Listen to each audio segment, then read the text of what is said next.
I want to thank you for being here today at our final School Employer Advisory Committee meeting for 2013. My name is Rita Gallardo, and I am the manager for the Office of Stakeholder Relations at CalPERS. I've been with CalPERS for 4 months now. This is my second SEAC meeting. I came from the California State Legislature, and previous to that, I had 18 years of local agency experience in Southern California. So it is really a pleasure to be here with you this morning. My staff and I are thankful for the support that we've received from CalSTRS, senior leadership and the staff from the CalPERS Customer Service Outreach Division, Customer Account Services Division, and all the program areas that lend their time and their expertise and talents to make these meetings as successful as they are for our employers. Before I introduce our first presenter, we need to do a little bit of housekeeping. I wanted to make sure that everybody was able to pick up a gray folder this morning. Does anybody need a gray folder? Okay, wonderful. For those of you who are participating remotely, either via the live web feature or on the conference line, you can access the materials for the CalPERS portion of today's meeting by visiting CalPERS online at calpers.ca.gov. Or make sure your view is set to school district employer. And about a third down the page on the home page, there's a bold header for important dates and events. There you can select advisory committee meetings, and this will take you to the agenda for this morning. Under the agenda, you can find the links for the materials and the presentations. Also, for those of you who are participating remotely, if you have any questions during the presentation, you can send an email to the CalPERS SEAC mailbox at calpers_SEAC@calpers.ca.gov. I'd like to ask you to wait for the microphone so that those listening remotely can hear the questions. So we will make sure that we bring the microphone to you here in our room. As you can see, our agenda is quite full this morning. Do we have any questions before we start with our first presentation this morning? Very good. Please help me welcome Robert Sharp and Justin Walker, who will present Understanding the Initial Application Process for CalPERS related to charter schools. Good morning, Justin.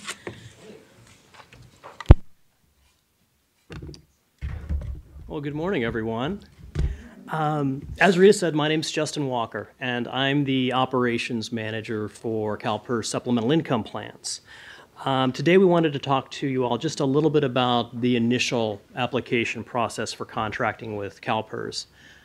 Before I get started, though, I'd like to do just a couple of housekeeping items. First of all, I want to make sure that everybody's questions get answered, but I also need to keep the presentation on track. So I just request that you hold all your questions until the end. We are going to have a session for that.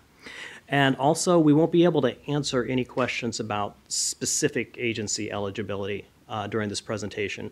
If you've got a question about your specific agency or school, grab me offline. I'd love to discuss it with you. I'll make sure you get my contact information, and we can go a little bit more in depth on it there.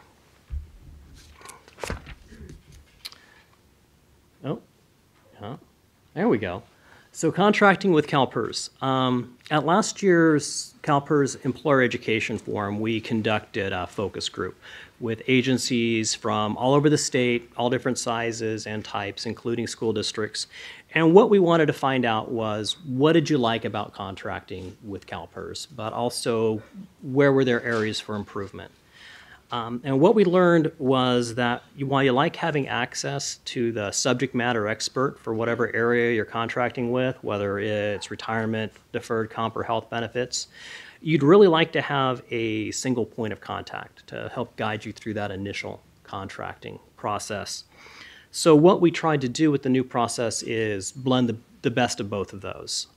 In addition, we really wanted to integrate this into the new proposed IRS regulations for what constitutes a public agency. So one of the questions that we get asked a lot is, why is CalPERS being so proactive on this if the new IRS regulations are still in the proposed stage? And the short answer is, as the largest public pension fund in America, we manage over $260 billion in assets for over 1.6 million California public employees, their families, and their beneficiaries. And we've been doing it for over 80 years. Because of our size and our history, other pension funds across the country look for us for guidance and best practices. We try to follow our mission, which is to provide responsible and efficient stewardship of the system to deliver those promised retirement benefits while promoting wellness and retirement security for all members and beneficiaries. We take our role as steward very seriously, and we want to ensure that the pension fund is protected both today and tomorrow. So along those lines, we're going to continually strive to explore policy opportunities to better serve our customers while still protecting that fund. A big part of this is understanding and taking steps to help mitigate any risks. So what is this new IRS standard for what constitutes a public agency? What the proposed rule attempts to do is develop a facts and circumstances test for determining whether a retirement plan is a governmental plan within the meaning of Section 414D of the Code. The proposed IRS rule isn't really a new standard, but it's merely a clarification of an existing rule. I'd like to give you a little history and background on that. I know that at 9:30 in the morning, everybody wants to talk about tax policy. Historically, the IRS used a combination of case law and revenue rulings to determine if an entity is what they call an agency or instrumentality of a state or political subdivision. Basically, if an entity is a public agency. Historically, the courts used the test established in the National Labor Relations Board versus the Natural Gas Utility District of Hawkins County. It's a Supreme Court case from the early 1970s to determine whether an agency is in fact a public agency.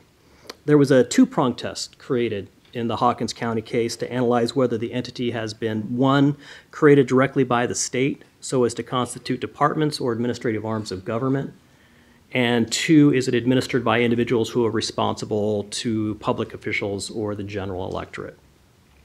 In addition to this two-pronged test, the Supreme Court analyzed a few other factors, including whether the entity had broad powers to accomplish its public purpose, whether the entity's property and revenue were exempt from state and local taxes, also whether they have the power to issue tax-exempt municipal bonds, whether the entity had a power of eminent domain, if they were required to maintain public records, if their commissioners were appointed or elected, and finally, how their commissioners could be removed.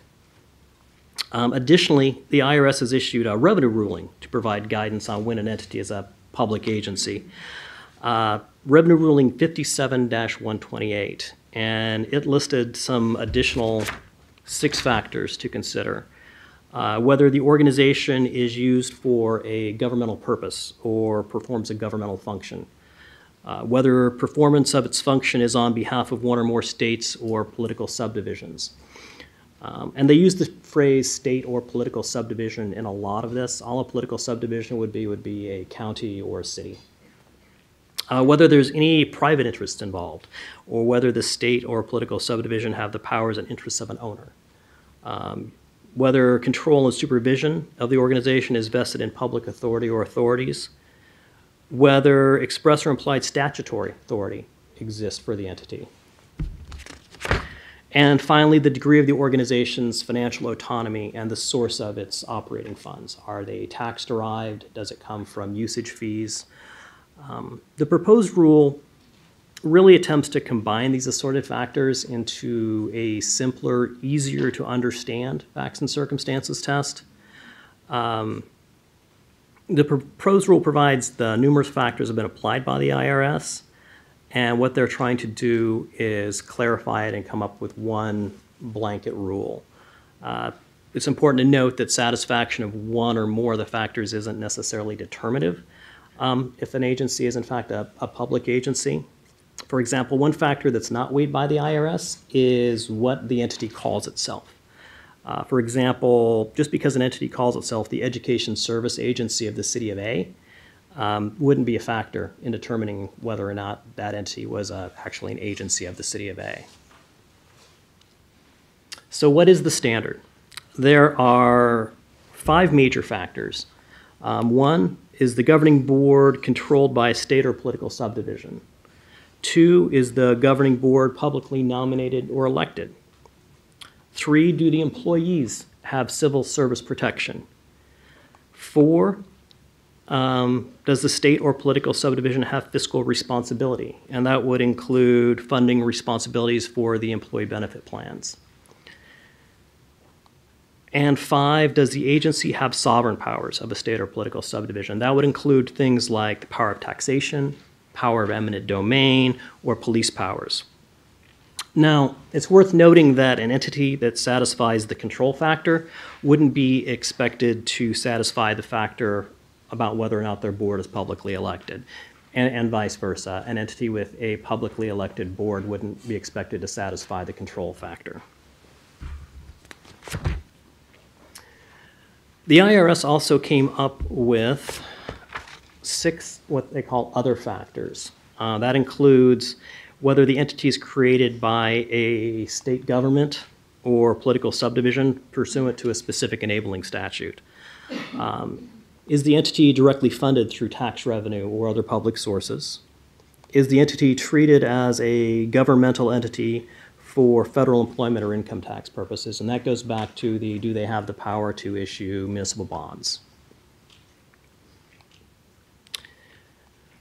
Number 4 would be, are the entity's operations controlled by a state or political subdivision?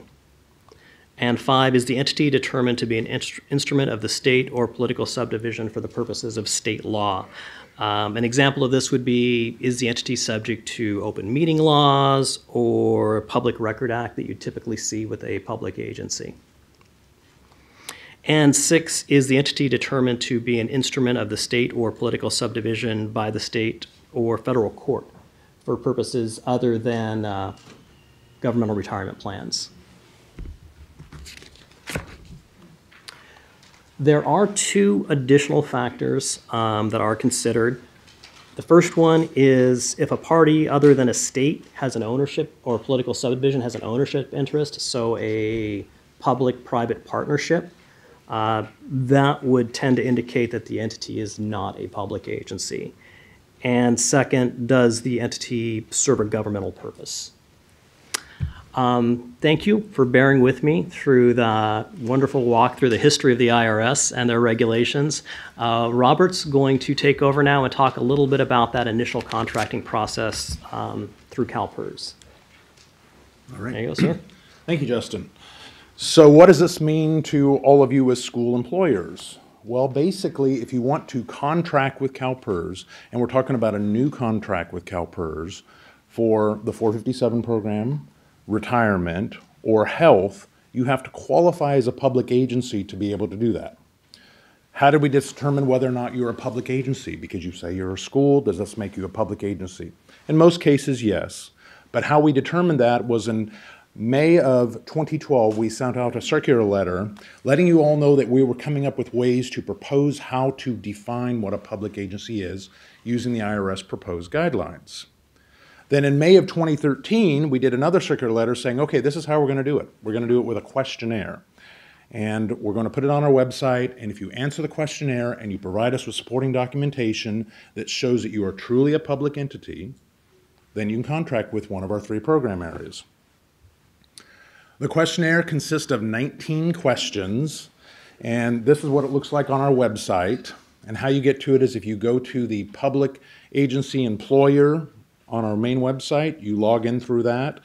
When you look on the side, it says interested in contracting with CalPERS.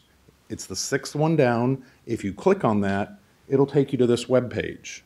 So if you're interested in contracting with the 457 program or health benefits or the pension, you would have to go onto this link and click on the applicant questionnaire and complete the 19 questions that are on this questionnaire, along with providing us with supporting documentation. There's one good caveat though. At this point in time, agencies that are currently contracting in the pension may not have to go through the questionnaire if they want to contract with health benefits or the supplemental income plan. So if your agency currently has an active retirement contract, you may not be subject to going through the questionnaire. So if you contact us and you said, okay, I'm interested in contracting for one of these other two program areas, call us first. We'll look up your agency and let you know whether or not you need to go through the applicant questionnaire process. The process of going through the questionnaire, depending on how fast you get it back to us, it takes us about 90 to 120 days to complete this. The thing that usually delays it the most is that we don't get supporting documentation. You just fill out the questions and said, we are government, blah, blah, blah, government code, dot. Well, you don't submit the auditor's report. We're missing the bylaws. We're missing the things that make you government. So I'm going to give you some examples up here on our screenshot. So independent audit report. That's one of the key things. We need to know your bylaws. Do you have a letter from the Secretary of State letting us know that you are a government entity and how you're created?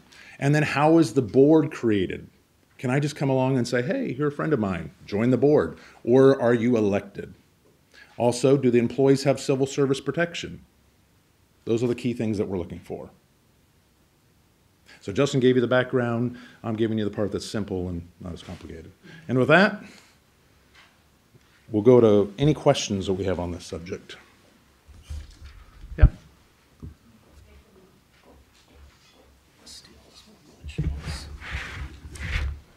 Oh. Just wondering what civil service protection is. Civil service protection is typically that the employees are going to take an exam to get ranked, and that when they get in there, basically you have a disciplinary process that they're not completely at will, that you can just let them go. So there has to be a ranking when you're hiring them, and do you want to speak to that more? I was going to say, in addition to that, you'll typically see some type of collective bargaining arrangement. Okay, thanks. I think she was next. Specifically for charter schools that are contracting for retirement benefits, because it's taking more than 90 days to review whether or not they're a public entity. If they are determined to be a public entity and therefore can contract with CalPERS, what is the effective date of that contract? It is at the point that it's approved or at the point that they first applied? Because if it's when they first applied and it's beyond the 90 days, now we're looking at Government Code Section 20283, and that puts the charter at risk for assessment of contributions and administrative fees. Yeah, we don't know the answer. We'll have to get back to you on that.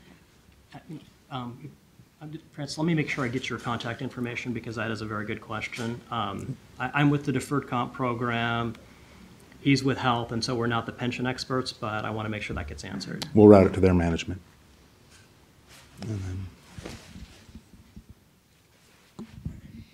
It would be the effective date of the contract, Francis. Oh, Emily knows the answer. Well, if the effective date of the contract is that day, nobody should be enrolled prior to that day into CalPERS membership. It's approved. The effective date of the approval of the contract. Whatever effective date that contract becomes effective is the day that employees can then start being enrolled into CalPERS.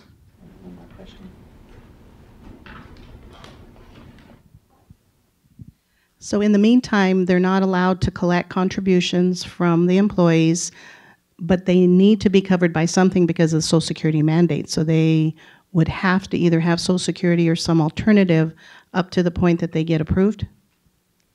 Whatever they're governed by as far as federal law in those situations, yes. They're not PERSable until the employer, they're contracted with us.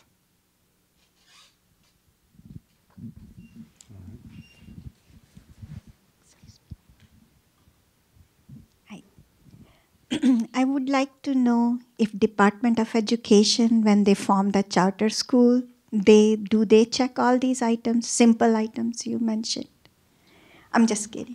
I couldn't speak to what an individual Department of Education. Are you talking about like a county Department of Education? Or? Yeah, you know, when a charter school is formed, they are formed through Department of Education. And by the time we find out, it's already late. And then they send the questionnaire to you. So I'm asking, at what point, isn't it something it should be checked before they are formed?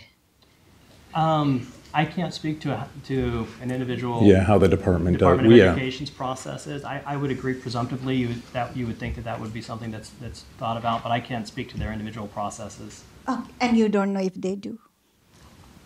There's so many different, individual Department of Educations throughout the state of California. I don't want to make any blanket statement about what their policies or procedures are. Okay, thank you. Just curious. Thank you. Anything else for us? All right. Thank you. Thanks so much.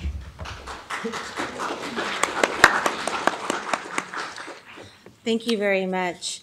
Next up, we have Brad Hansen and Tim Herbeck to talk about CalPERS payroll reporting. Welcome.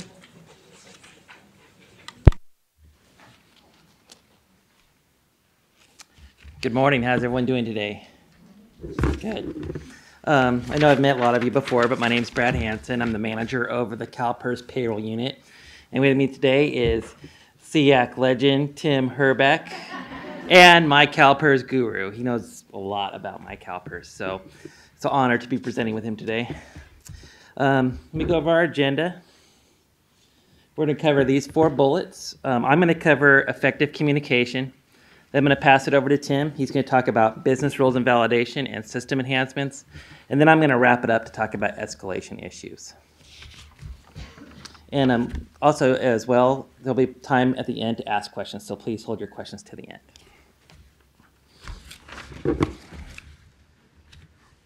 Okay, so effective communication.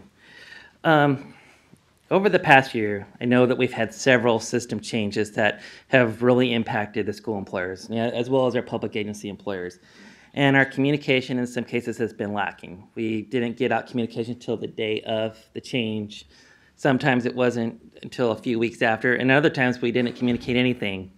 And we recognize and acknowledge that's unacceptable. This really impacts all of our reporters, especially the file uploaders that have to work with the third-party vendors to get these changes in. So we've developed a better and more effective way to communicate these changes as they come about. We have a centralized access database now where all of our payroll system enhancements and changes are going to go through. We're partnering with all the various units at CalPERS to discuss these changes that have been submitted, working with the business partner support unit as well to talk about communications, especially with the third-party vendors. And our goal is to at least get these communications out a month or 2 before they actually happen. We have several different methods in which we can communicate changes. One would be our circular letters. Currently, we normally only use circular letters for policy and procedure changes, but in the future, we're going to also add in when those policies and procedures change or enhance the way the system, you report payroll through our system. Additionally, we're going to add information to the CalPERS homepage. When you first log into CalPERS, if there's any new system changes coming up, you'll see info on there.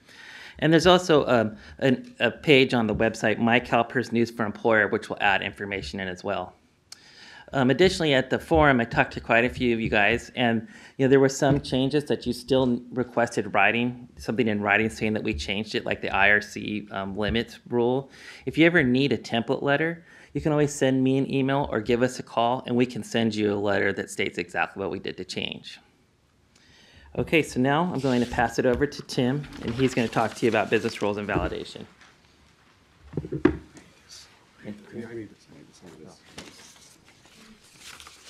Try to take the presentation away from me. All right.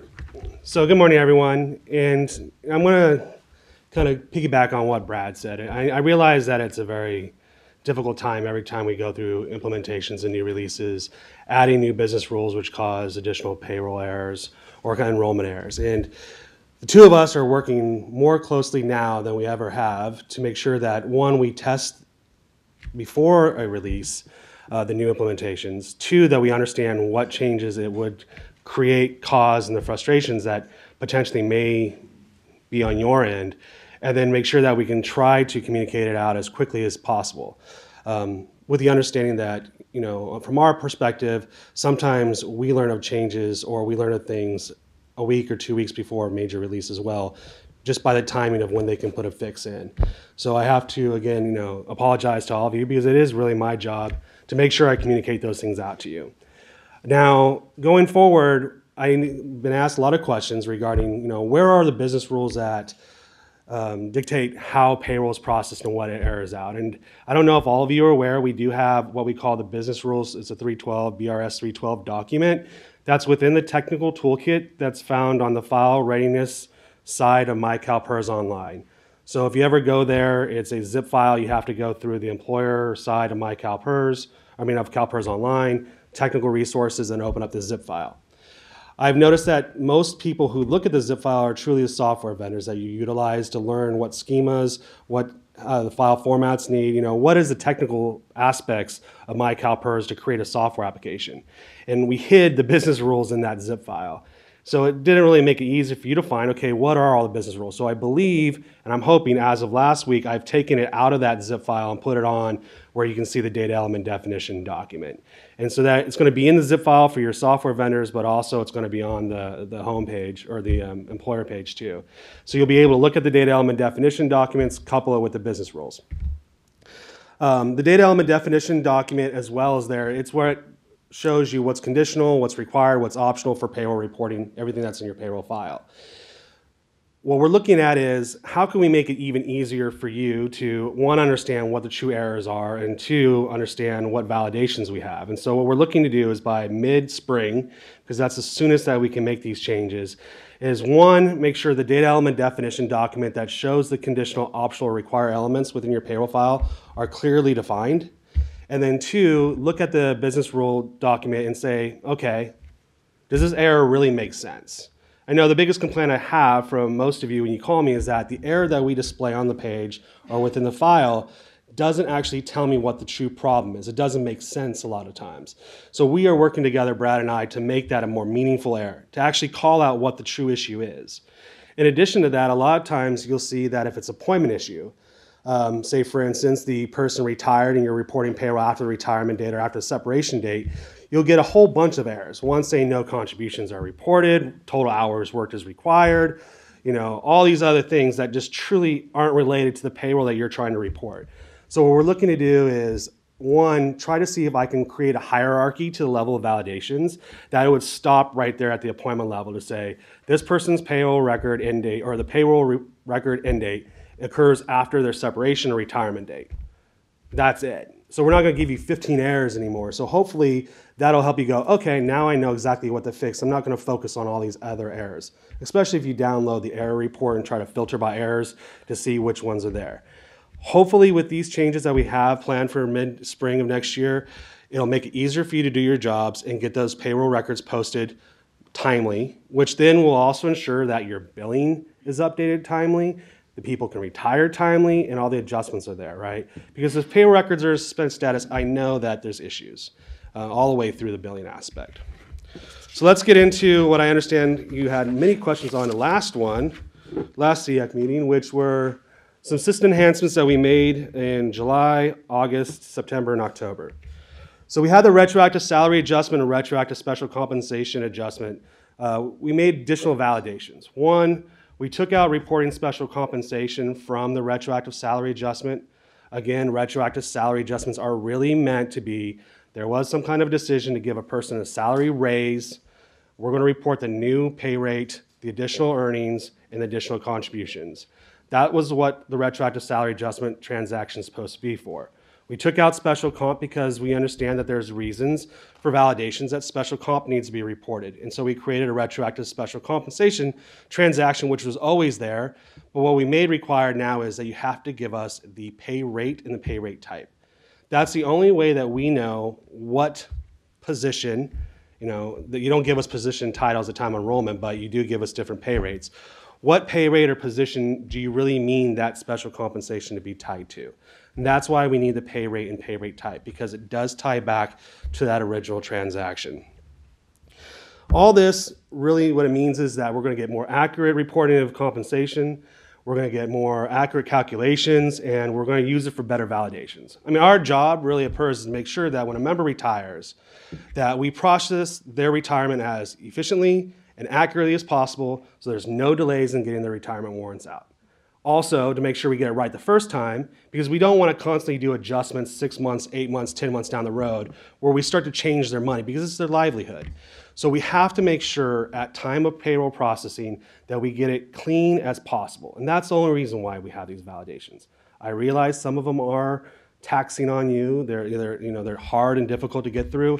But what it does is when we look at it from our perspective, it makes it clean. Being able to tie special compensation back to a position or pay rate just makes it clean for us to do our calculations. So we're going to look into doing some other communication and system enhancements. And so some of the new system enhancements we're looking at for the future, and just FYI, I already sent out an email to a lot of your software vendors kind of telling them this may be coming down the road. These aren't for sure. I'm just telling you these are things that are being discussed. Okay, so don't be like, when is that happening again? They're just at the discussion phase. So what we have now is we're looking to require the category and type when reporting special compensation. Right now, we require this for your PEPRA participants. We have the circular letter out there that says for PEPRA, they're only allowed to report specific types of special compensation. So if you try to submit a payroll file that doesn't give us the category and types, you probably already know that they're erroring out and you have to give us the defined category and types. Well, we're talking about making it across the board, making it unified across the board for both PEPRA and classic people. So that means your software vendors are going to have to include the category and type within their XML file. Right now, if you don't give us the category and type, it comes through as an unknown type special comp. That's okay because you're giving us the amount, but it's hard for us to validate, is that allowable when we look at the comp review? So we're looking to possibly making that a requirement, category and type.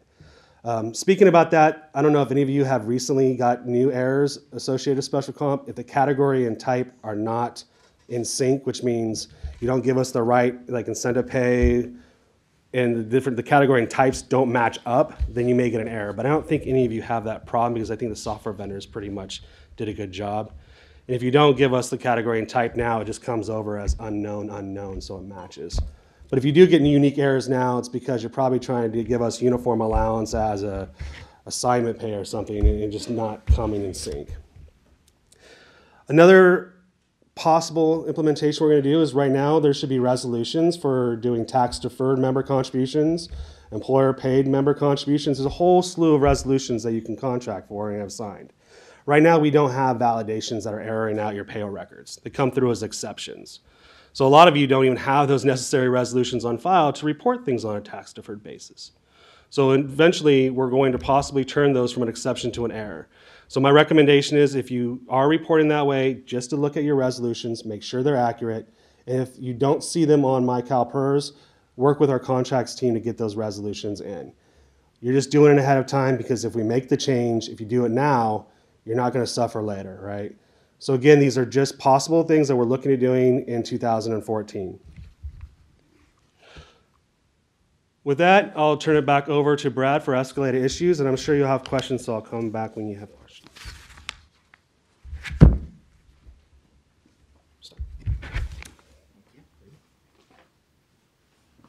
Thank you, Tim. Okay, so now I want to discuss escalation issues, and I think that this was covered also at the Ed Forum. So if any of you that weren't there, might be new to you. But we do have new service level agreements in place now that we want to at least acknowledge all payroll or all inquiries that come into actually all areas of CalPERS, but specifically payroll within 5 days.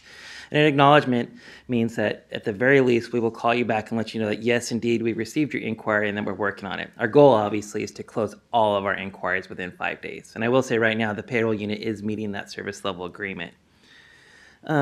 We do have a lot of priority escalation issues, and if any of these issues should arise, you could feel free to tell the call center this is an escalated issue.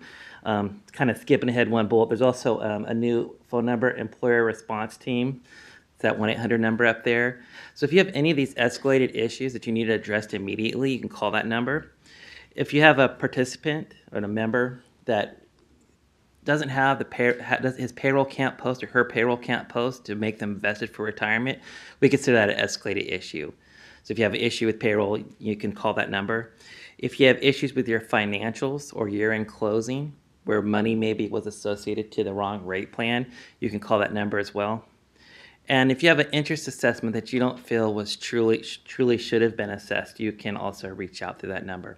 Also, if you have my phone number or email address or call the contact center, any of these issues are known to be priority issues and they will surface to the top and we'll take care of those first.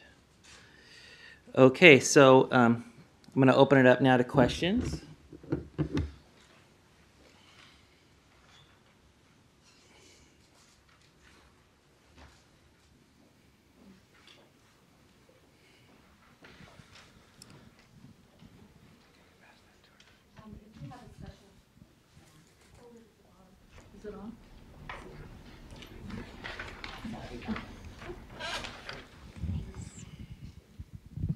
If we have a special comp item that we report monthly for an employee, do we have to go in every month and say what that's for, or will you kind of know from the first time we put the item description in? Every time you report it, every single time you report the payroll record, you have to give us the category and type. It's per record because it can change, right? I mean, from period to period, quarter to quarter, it could change. So if you just report the amount and don't give us the category and type, we don't know exactly how to tie it to. For Pepper people, it's required now, and you should already experience it, but for not for your Right. Classic. Okay, so we do have to go in every month. Per pay period, I would say. I wouldn't say monthly, I would say Well- per each reported pay period. Okay. Some of you are on biweekly, quarterly, so. And Wanna let's make say sure. we forgot one month, because I've had that where all of a sudden, which hasn't happened in a long time, but I didn't have any errors, and I submitted it to check for errors, and it just went through because there were no errors. I didn't get to put in what the special comp was for. Is there any way to go back? Once it's posted, you can't change it. The only way you can change it is by doing an adjustment. And when I say that we're doing this as a potential enhancement, it means it's from that period on for all postings. Yeah, we wouldn't make you go retroactive on that. And in fact, it's just a discussion. You know, at the end of the day, we probably won't even end up adding that as a validation because this was discussed at Go Live. But, you know, it's just Tim and I are just giving you a heads up that those are some of the potential enhancements we may be looking at. And the only real reason why I want to tell you guys this is because I know from a software perspective that if your company doesn't include category and type right now, then they normally make it a requirement for us to post something before they do it or they're going to charge you. I think that's what I normally hear from the software vendors. So I'm just telling you in advance, I don't know how long. It may take them 6 months to make the change, right? But if I can give you some kind of head start to talk about it, one, because it's already needed for PEPRA. You know, why not just tell them to include it? And once they include it, then it's going to be okay for your Classic and Pepper because it's part of your software application. I just don't want to implement something in 2 months that your software company is going to need 6 months to change. And I also wanted to add, too, that we're still going to make it allowable to back out special comp as unknown because obviously you're going to have all these records that were posted as unknown, so it will never be a requirement for the type when you back it out. Correct. Yes. Hi. For all the errors, we're going in and running the error report and then sending it to our districts to ask them how to correct these errors. Will they ever be given access to upload the file themselves, just as a test file, so they can clear the errors before we actually get their final payroll file? Yes and no. It's a complex system. So how we allow payroll to come through, because payroll was posted, you know, hits financials. There's a lot of things that happen behind the scenes. So we have data ownership behind the scenes that says who can get into their accounts, right? Right now, in order for you to report payroll for all your districts, you are the data owner, which means we don't display or allow them to get to the same pages. If we wanted them to be able to upload their files, we would have to make them the data owner, but then you would be able to report it, but then we wouldn't have a stopgap measure to say they can't post it, right? I mean, we wouldn't be able to go allow them to report it, but don't allow them to post anything. That would be too complicated to get in there.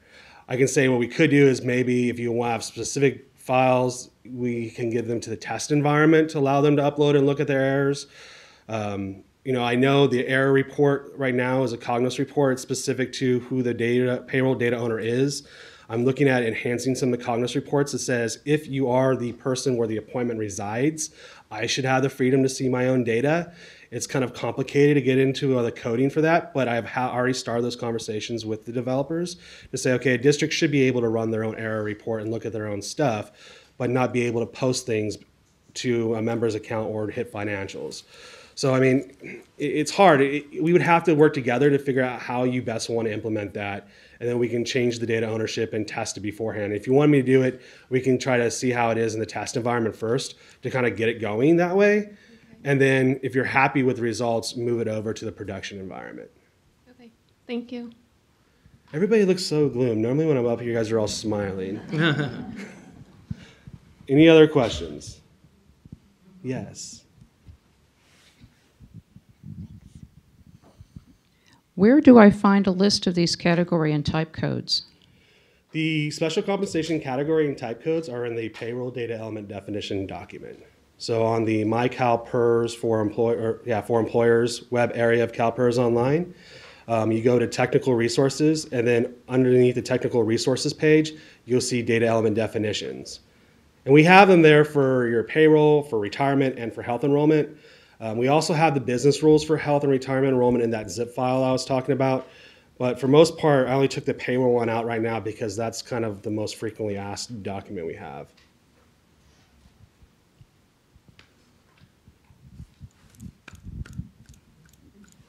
All right. Thank you. Thank you.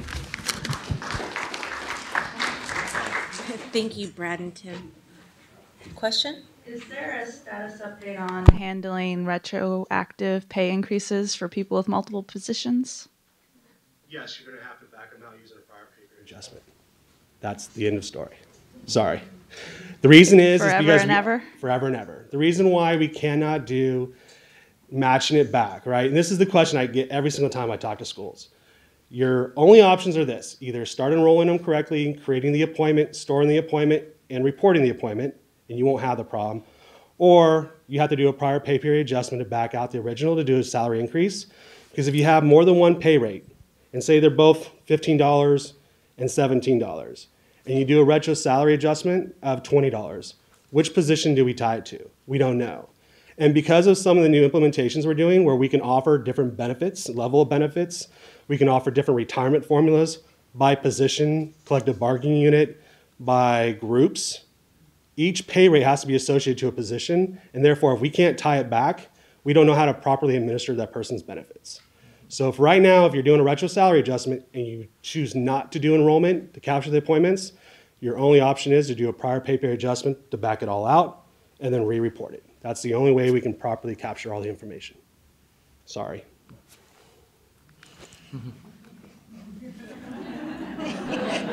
Thank you, Brad and Tim, for that. Our next presenter is Jennifer Sandus, and she will present salary schedules reporting hourly employees. Welcome, Jennifer.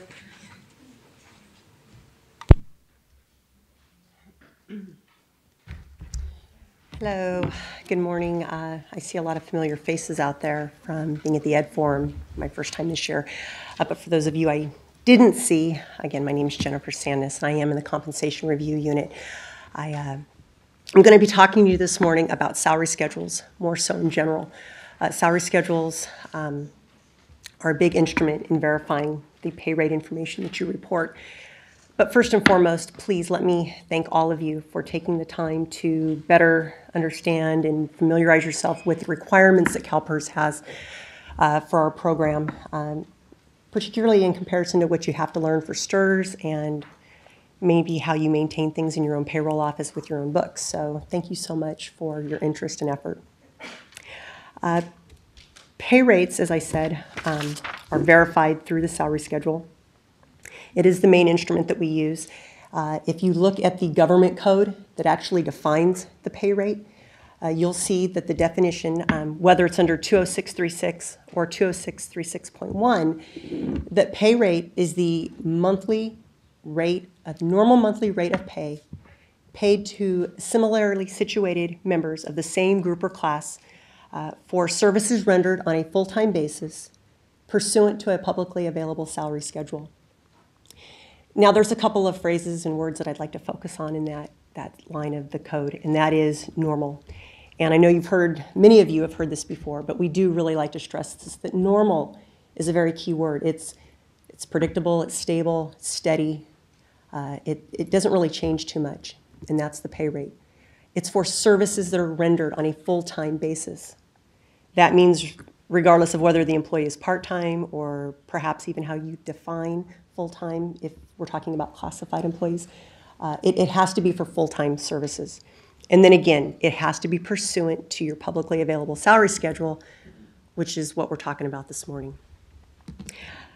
The salary schedule formatting, the information that's contained on there is so important that if you recall, in August of 2011, we communicated through a circular letter, it was 200-05611, of clarifying regulations that stipulated all of the requirements that your salary schedules must meet in order for the pay rates to be acceptable and for use in CalPERS retirement calculations. That's the handout that's provided in your pamphlet. And as I said, you've probably seen that before, but it's a great reminder because it summarizes everything that we're looking for in our unit when we're reviewing that payroll that you report.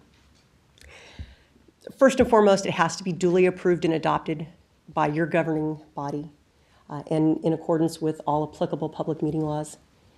It has to list every single position title that you're reporting to CalPERS. It must list every pay rate for every position, and that can either be listed as a single amount or a range, such as a minimum and a maximum. You need to include the time base, whether it's hourly, daily, biweekly, monthly, semi-monthly, and so on. And it must be posted at your office, or at least readily accessible. So if it's on your website, great, that meets the requirement. If somebody were to walk in and ask to see a copy, ideally you'd be able to point over to your wall and say, here it is, it's posted.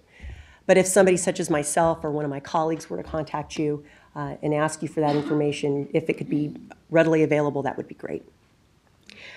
It needs to include the effective date of the pay rates and any changes, whether you've added position titles or there's been some kind of a COLA or something like that, any revision dates, so that it's very clear when these changes have been made. It's very important that it be at least retained in your office for 5 years, if not longer. This was something that we talked about at the Ed Forum, so I do apologize for some of the information. For those of you that were there, this is going to sound very familiar. But having this information available for at least 5 years is very important because not everybody has a final comp period that is in the most recent last year or 36-month period. It could even be further back. And as an analyst in comp review, I have to make sure that that pay rate that you reported was in fact compliant with the salary schedule that was in effect at that time. And then finally, you cannot reference another document. And again, the most common example of that is when you see a position title, and rather than a dollar amount, you see the words contract or something else. And unfortunately, that's not acceptable. It has to list the amount. Now, 570.5, not only does it list the requirements, but it also lists the considerations that CalPERS, the board, can take if all of those requirements are not met. And those are listed for you as well. Some reminders with your salary schedules is that full-time for your classified employees has to be 40 hours per week. That is stipulated under the government code of 20636.1B1. Even if internally you don't define that position as 40 hours as full-time, maybe it's only 37 hours. For the purposes of retirement calculations for classified members, it has to be 40. Unlike your certificated positions, which don't number as much when it comes to reporting to CalPERS, but you do have a little bit more leeway. You can actually define full-time for your certificated positions, and that's anywhere from 34 to 60 hours. We just ask that when you're formatting your salary schedule that if you could please indicate that on there. So it makes it easier for us, the analysts, when we're reviewing it and verifying the pay rates, that information is clear. We also ask that for those positions that are 10-month or 12-month, if you can indicate that as well on your salary schedules, that helps us. Again, we're looking over such a variety of salary schedules in different formatting that the more that information is available to us, the easier and faster we can complete our review, and hopefully the less likely we'll have to reach out to you and interrupt you. So what are some of our experiences in comp review? The most common, and we did bring this up at the Ed Forum, it's not really a salary schedule issue per se, maybe more so of a reporting issue, although I have seen a variance on a salary schedule, and I'll tell you about that in a minute.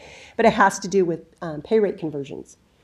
And the best example is the classified employee who has an annual amount, and you're reporting a monthly pay rate, and that monthly pay rate is just divided by 12. But the classified employee, according to their contract, only say works 215 days. And so although you've been reporting monthly, consistently, regularly, in the last year or year and a half or so, you convert to a daily rate for whatever reason. But now we're not working with a derivative of 40 hours per week, or like you were originally doing by dividing it by 12 months. You're going to now base it on the actual days in their contract, and you're now dividing it by 215. Which grossly inflates that rate, because the proper conversion for a classified member would have, in this example, would have been dividing it by 260. And so when we see things like that come through, we try to identify them and catch them and correct them, but occasionally something can slip through, which is unfortunate, because we are required by law that once we identify anything like that, we have to correct it, and it's not pleasant for the members. The example that I had noted was I actually saw on a salary schedule once, again, stressing that this is for classified, the position title was listed. It had an annual amount based on the step, which was fine. It even said that the employee was, say, 190 days or 215 days, whatever the case may be. And then it also listed the daily rate, which would be fine. But if you double check the math, that daily rate was based on the 215. So it was almost like a blend of two different methods on that salary schedule. So although it was very transparent and posted, it was actually mathematically not correct. And so we have had to reach out to the employer and work with that agency to make sure that those corrections were made. So what else do we see in comp review? Well, believe it or not, even though these clarifying regulations were released in August of 2011, we're still seeing salary schedules that don't list every position title, or they are not listing the dollar amounts. And so we're still having to work with the agencies and the schools to make sure that those corrections are being made. A question that we get from time to time, because we state that it has to be pursuant to your publicly available salary schedule, and some people seem to think, well, what if my salary schedule is 200 pages long? That's fine. Your salary schedule can be as long as you like. It is considered a single document. So if you do have multiple pages, say you have all of your ranges and the range numbers and the dollar amounts on one page or the first 10 pages, and then you have all the position titles and what ranges they fall under, that's fine too. It's all considered one document, and that's completely acceptable. Salary schedules are a distinct document from the labor policies or agreements, and if you'll recall, special comp that gets reported to us must be pursuant to the labor policy or agreement. Sometimes we've seen special comp also included on your salary schedules. We do work with you in those instances, but that doesn't replace the requirement that it needs to be supported by your labor policy or agreement that discloses those benefits. And then finally, stipends. This has been something that's come up over the years, off and on. And I know that we talked a little bit about this at the Ed Forum. Stipends, just in and of themselves, as far as CalPERS terminology, that would not be reportable, but if it happens to be something that does meet the definition of a special comp item that we list under the California Code of Regulations 571, then it would be reportable, and that's fine. But if it doesn't meet any of those definitions, then the only way you could consider reporting a stipend is if you were to attach it to an actual position, create a full-time pay rate for that position and have it listed on your salary schedule. And then you would list that, or you would report that to us as pay rate with whatever those earnings were. So, I've talked to you about salary schedules, the importance, the main role that they play in supporting all of the comp that you report to us in terms of the pay rate. We've talked about some of the, we've talked about the government code and the regulations. that we have regarding salary schedules and some of the examples, the things that we're seeing in our office. Normally, because when I presented at the Ed Forum, I had someone with me. I had like a co-pilot. Well, actually, I was like the co-pilot. He was like the lead. I had Terrence Rogers with me, and as you can see, I'm solo today. I did bring some veterans with me to assist with any questions that you have, but please keep in mind, anything specific to your agency, anything that goes a little bit too more into the calculation of converting something specific to your agency, we wouldn't be able to address those questions here. It would have to be offline, and I don't have a problem giving all of you here my phone number so that we could give you the personal attention that you need and you deserve with those types of questions. But I thank you for your time this morning, and I hope that the information was helpful.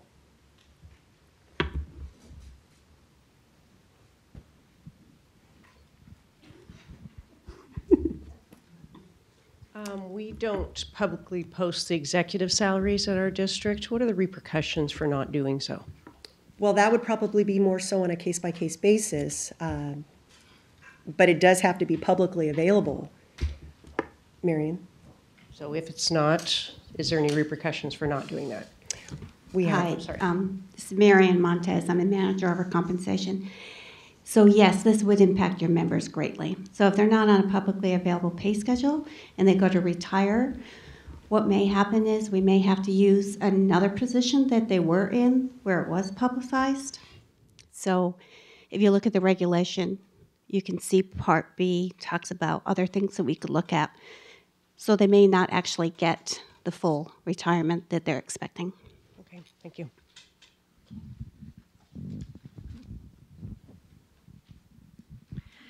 Some of our districts use two documents for their salary schedule. They may have just a salary schedule that lists ranges and steps and the dollar values, and no notation on that actual salary schedule that this applies to this type of position.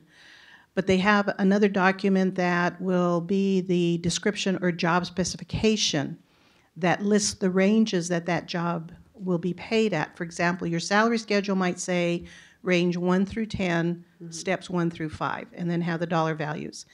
And then for the example, position of secretary may say secretary position would be paid on range 1 through 2, steps 1 through 5, and not actually list a dollar value. Could those two be tied together to be used for, to be in compliance with what a recognized salary schedule is? Well, and trying, based on your description, and I always do better when I can see this stuff, but based on your description, if it was all considered one document, even if it was on different pages within this document, then that would normally be fine. But if you're keeping them separate and distinct from each other, then that could create a problem because it's now not all just one document. It would almost sound like there's a reference, or it's not clear, it's not transparent. Maybe you could send that to me? Sure. And I could look at that. Did any of my veterans here want to add to it? No? Okay. Thank you.